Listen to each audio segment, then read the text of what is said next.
So this here is a honeycomb stingray. You might be finding that at Whitehaven Beach tomorrow. There's another species called a cowtail stingray we'll get into later. But yeah, do some exploring. You might find one of these, which is quite a bit bigger, more impressive. Watch out for this. That's Damien's thumb. You don't want it to squash you. Yeah. All right. Now this is a nudibranch. They're basically like sea slugs. Many different species, over 3,600 actually.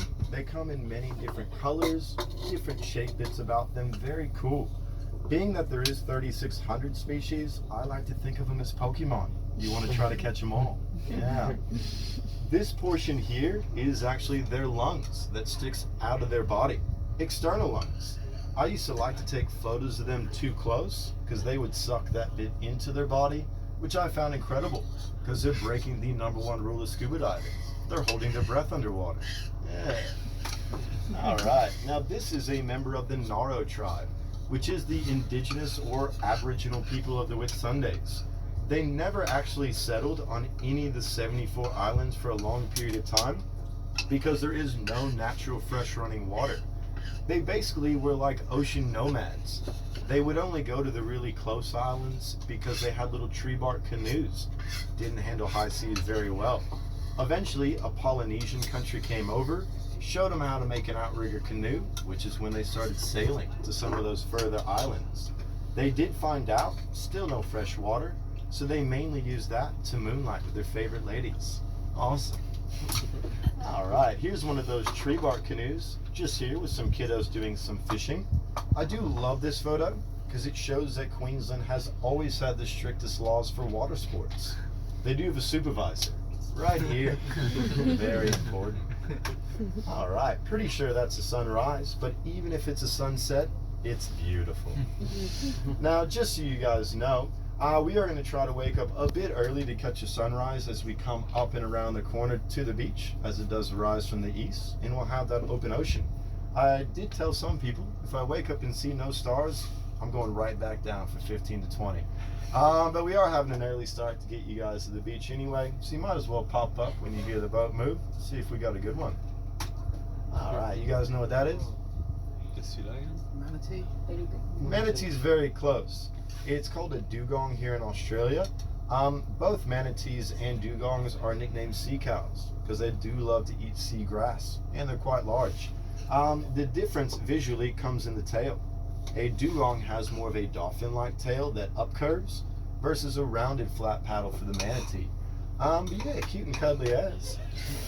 Now, if you do see one, your only chance really around the islands is Tongue Bay, where we'll be tomorrow. Lots of seagrass in that area. Don't feel bad if you don't see it though. They are highly endangered. I've only spotted them very briefly 5 times in my almost 5 years here. So very rare sighting. Now that you guys all saw today, much more of a high chance. That is the green sea turtle for these specific species. Nice clean shell on Mr. Greenie. Finding Nemo actually did a lot of research making the animals of that film how they are in real life. So turtles in a way are, let's just say, super chill. They like to eat jellyfish as well as stinging coral, which gives them that sense of euphoria, kind of like a koala with eucalyptus.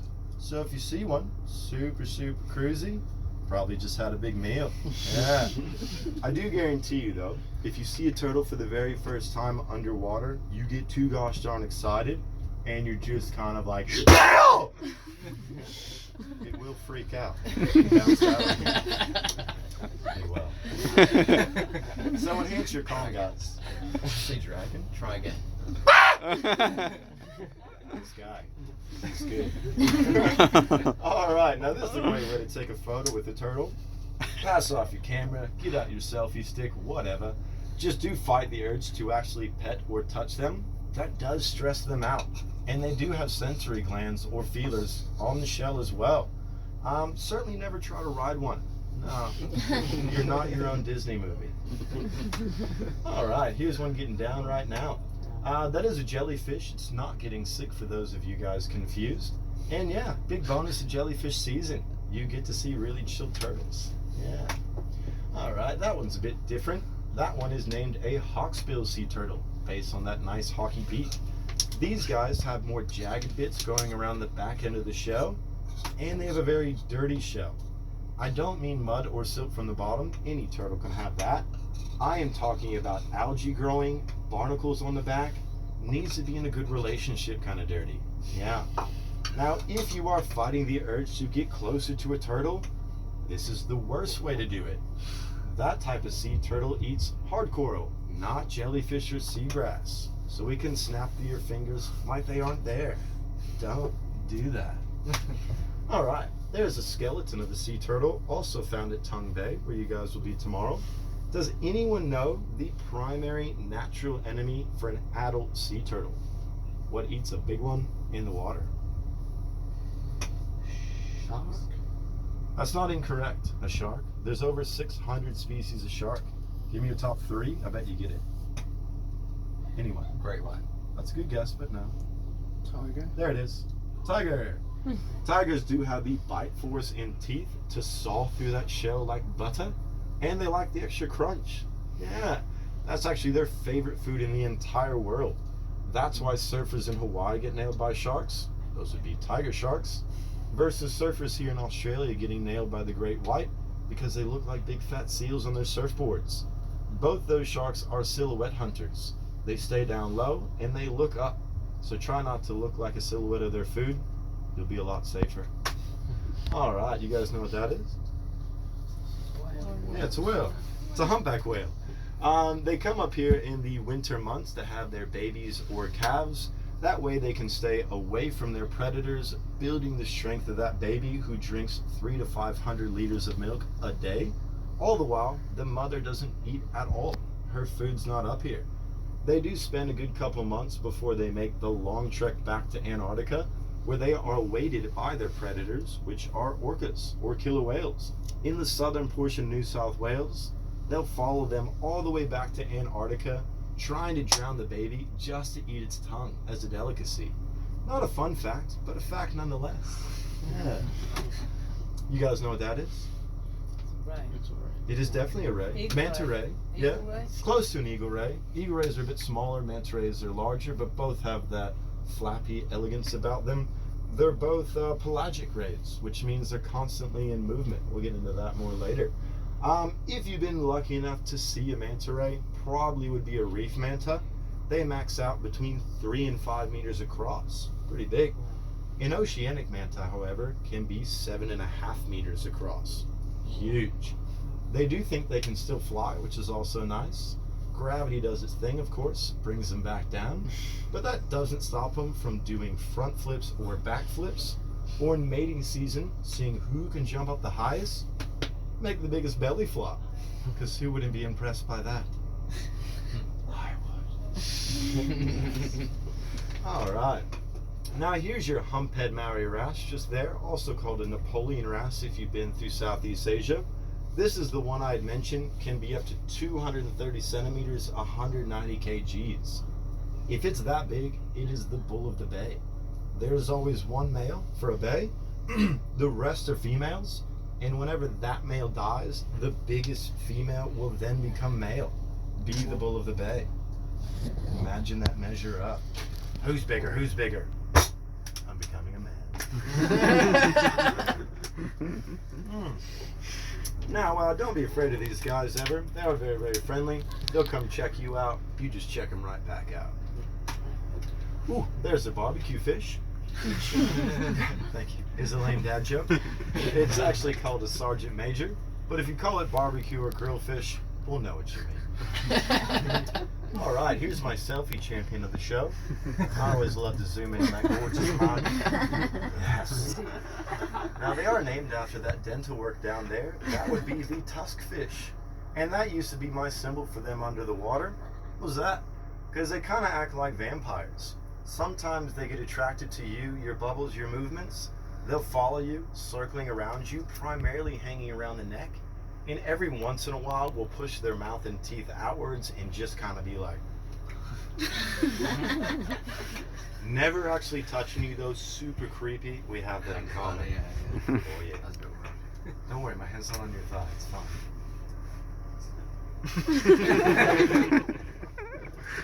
All right. This here is the six-banded angelfish. They're called that because they have a beautiful halo that brims their body. Now I have identified at least 6 different angels just here in the Whitsundays. So if you saw this fish with a beautiful halo, but it was a different color configuration, get a photo. Show me. I'll tell you the exact species if you care. You guys know what that is? Moraine, yes. I know that in French. Green moray eel. These guys can be 2.5 meters fully grown, be about that big around at that point, and they only stick a portion of their body out from the coral during the day. The rest is tucked behind. They're night feeders, like sharks, so that's when you would see them free swimming. Disney did not do as much research back in the day. These were the psychic villains of Ursula, the octopus-laden Little Mermaid. They don't electrocute people. That's a freshwater eel. In the Amazon. They're also not venomous, not poisonous, but if you do get bit by one, you should still go to hospital.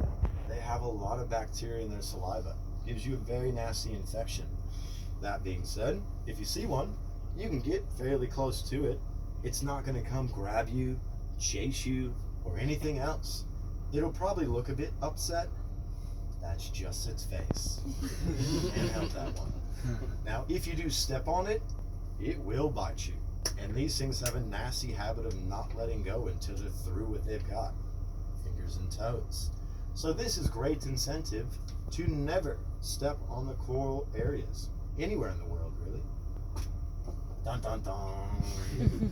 The white-tipped reef shark.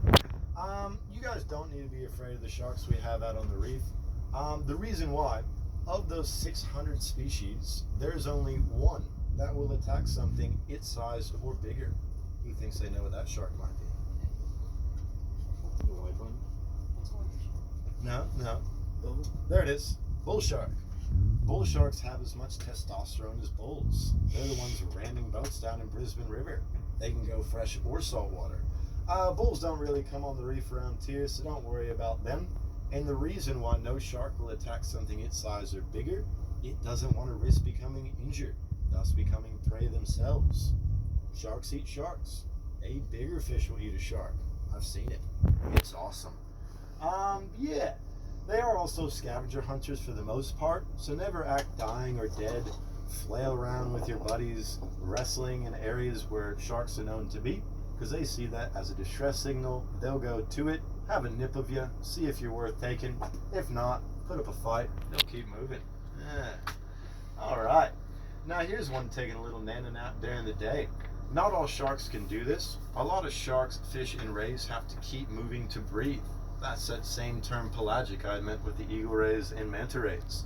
But this shark can stop, pump water over its gills, which is quite nice for a rest. These guys that follow them are called shark suckers or remora. They'll pretty much follow any big messy eater of the sea. So not only do they get a free ride, but a free meal. It's kind of like backpacking. All right. Believe it or not, that's another shark for you. It's called a wobbegong shark. Great camouflage, as you can see. And these guys are primarily blind, so you can get fairly close to this one as well. You just certainly never want to tickle those little whiskers down there. That's when it knows something is well and truly within latching distance. It is also the only shark that can bite its own tail like a dog, which is just good fun. Yeah. Now they do use that for a purpose, of course. These guys like to hang underneath a coral cavern where it's quite dark between their face and mid-body. Bit of light coming out the back. They'll curl that tail around and flick it like a fishing lure. Once something is close enough, they do have the flexibility to go whoppa, which is awesome. Yeah. All right, there's a lizardfish, as it does look like a lizard. Another nudibranch. Better look at those external lungs for you. And this is essentially a nudibranch giving birth. So if you guys ever notice this colorful ribbon attached to the reef, slow down. Give the area a really good look. That's their eggs. Another fun fact about them, they're actually equipped with male and female reproductive organs. So once they mate, they fertilize each other's eggs and will both lay. Gotta love efficiency. Yeah. All right, there's your lionfish just there. This one is also quite dangerous, and more incentive not to just grab on the coral. They camouflage quite well, and a lot of times will hang upside down underneath the coral ledge. The reason why they're dangerous, all these beautiful feathers does have a lovely spine in it, with a very potent venom. If it barely clips your hand, for instance, in a matter of minutes, you go to the hospital to get that drained. It's very, very painful. So yeah, watch out. Don't cuddle that guy. Ooh, the starfish, which is technically not a fish, so they call them sea stars now. I personally don't care. I grew up on starfish, so that's what it is. All right, here's one doing a dance for you. Do your best impression back on mainland.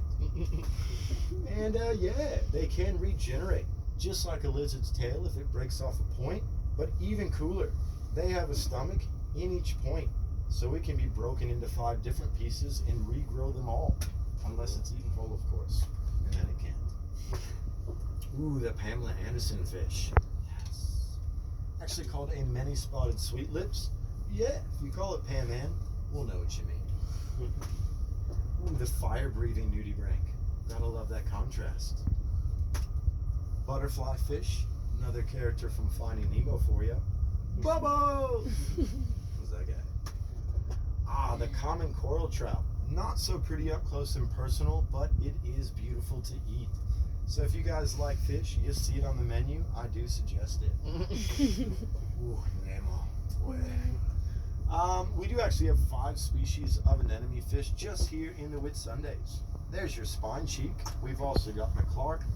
Opposite of the Maori wrasse, all Nemos are born male.